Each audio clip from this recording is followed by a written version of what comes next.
السلام علیکم ورحمۃ اللہ وبرکاتہ۔ یہ ایک بھائی کا سوال ہے کہ غفلت کی وجہ سے چھوڑی ہوئی نمازوں کی قضائی دی جائے گی یا نہیں۔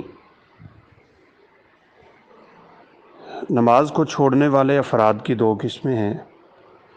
ایک وہ شخص جو نماز کا تارک ہے اور اس کا نظریہ بھی یہ ہے کہ کوئی نماز نہیں ہے، جیسے بعض لوگ کہتے ہیں کوئی نماز نہیں ہے، کوئی پردہ نہیں ہے، کوئی کچھ نہیں ہے، یہ سب مولویوں کا دھندا ہے وغیرہ وغیرہ۔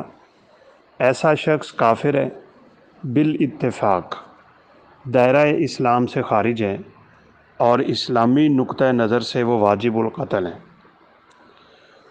دوسرا وہ آدمی ہے جو نماز کا قائل ہے، مانتا ہے، لیکن سستی کی بنیاد پہ چھوڑ رہا ہے، تو اس بارے میں علماء کا اختلاف ہے کہ وہ کافر ہے یا نہیں۔ امام احمد بن حنبل رحمہ اللہ نے اس پہ بھی کفر کا فتویٰ لگایا ہے۔ دیگر ائمہ کا خیال ہے اس کو کافر نہ کہا جائے، البتہ اس کو جیل میں ڈال دیا جائے جب تک توبہ نہیں کرتا، یا کسی نے کوئی سزا مقرر کی، کسی نے کوئی۔ تو بہرحال امام شوکانی رحمۃ اللہ علیہ فرماتے ہیں کہ وہ کافر ہے، لیکن کفر کے کئی درجے ہیں، وہ کم درجے والے کفر پہ کھڑا ہے۔ جیسے رسول اللہ صلی اللہ علیہ وسلم کی ایک حدیث ہے، مسلمان کو گالی دینا فسق ہے اور اس سے لڑائی کرنا کفر ہے، وہ بھی آپ نے لفظ کفر استعمال کیا۔ تو جو شخص جان بوجھ کے نماز چھوڑ رہا ہے، جو اس کو کافر کہتے ہیں، وہ اس کی قضائی کے قائل نہیں ہیں۔ وہ کہتے ہیں جب کافر ہو گیا تو اب کیا قضائی ہے، وہ پکی سچی توبہ کرے، دوبارہ سے نماز شروع کرے اور جان بوجھ کے نماز مت چھوڑے۔ ہاں اگر کوئی سویا رہ گیا، بھول گیا، یاد نہیں رہا، تو اس کے بارے میں تو رسول اللہ صلی اللہ علیہ وسلم کا فرمان واضح ہے، من نام عن الصلاۃ او ناسیہا فلیصلیھا اذا ذکرھا۔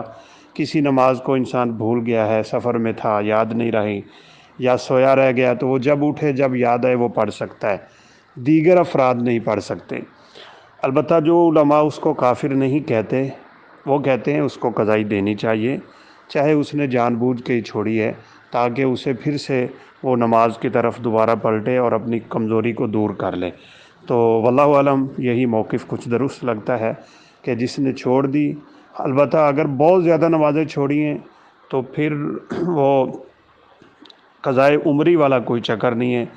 5 نمازوں تک کی پابندی بعض علماء کہتے ہیں، اگر اتنی تعداد میں ہیں تو وہ دہرا لے، قضائی کر لے، اور اگر اس سے زیادہ ہیں تو وہ پھر پکی سچی توبہ کرے، استغفار کرے اور آئندہ سے یہ نماز چھوڑنے والی سستی کو ختم کر دے۔